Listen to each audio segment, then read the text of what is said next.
Hello, എന്നെ ഉണ്ട് എല്ലാവർക്കും സുഖമാണോ?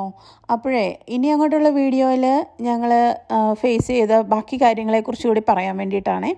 അപ്പോൾ കീയൊക്കെ മേടിച്ച് ഞങ്ങൾ നേരെ വീട്ടിനകത്തോട്ട് വന്ന് കയറിയതും ഒരു ഫ്രിഡ്ജിനകത്തോട്ട്, അല്ലെങ്കിൽ ശരിക്കും പറഞ്ഞാൽ ഒരു ഫ്രീസറിനകത്തോട്ട് കയറിയൊരു എഫക്റ്റായിരുന്നേ. അപ്പോൾ ഇവിടെ വിൻ്റർ ആയതുകൊണ്ട് ഓസ്ട്രേലിയയിലെ പ്രത്യേകിച്ച് പഴയ വീടുകൾക്കൊന്നും വിൻ്റർ പ്രൂഫ് അല്ല. അതുകൊണ്ട് വീടിനകത്തെല്ലാം നല്ല തണുപ്പായിരിക്കും. നമ്മൾ എക്സ്പെക്റ്റ് ചെയ്യുന്നതിനേക്കാൾ കൂടുതൽ തണുപ്പായിരിക്കും. എസ്പെഷ്യലി ഈ ന്യൂ കാസിൽ, ന്യൂ സൗത്ത് വെയിൽസിലോട്ടൊക്കെ വരുന്ന ഇനി മൂവ് ചെയ്യുന്നവരാണെങ്കിൽ, പ്രത്യേകിച്ചും യു കെ എന്നും ഒക്കെ ഉള്ളവരാണെങ്കിൽ കൂടെ നിങ്ങൾ നിങ്ങളുടെ വിൻ്ററിൻ്റെ ജാക്കറ്റ്സും വിൻ്ററിൻ്റെ ജമ്പേഴ്സും അങ്ങനെയുള്ള ഒന്നും കളയാതെ കൊണ്ടുവരുമായിരിക്കും ഏറ്റവും നല്ലത്. അതുപോലെ തണുപ്പായിരുന്നു.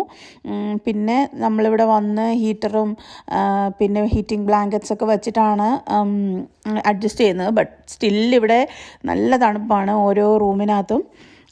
പിന്നെ ഞങ്ങൾ ഫേസ് ചെയ്തൊരു മറ്റൊരു ഡിഫിക്കൽട്ടി എന്ന് പറഞ്ഞു കഴിഞ്ഞാൽ, നമ്മൾ ഓൺ ബോർഡിങ് പ്രോസസ്സ് എന്നും പറഞ്ഞിട്ട് 3 ആഴ്ച ഇവിടെ ഡിലേ ആയി ജോബിന് കയറാൻ വേണ്ടിയിട്ട്. അപ്പോൾ അതവർ കംപ്ലീറ്റ് ചെയ്യാൻ കുറേ ടൈം എടുത്തു.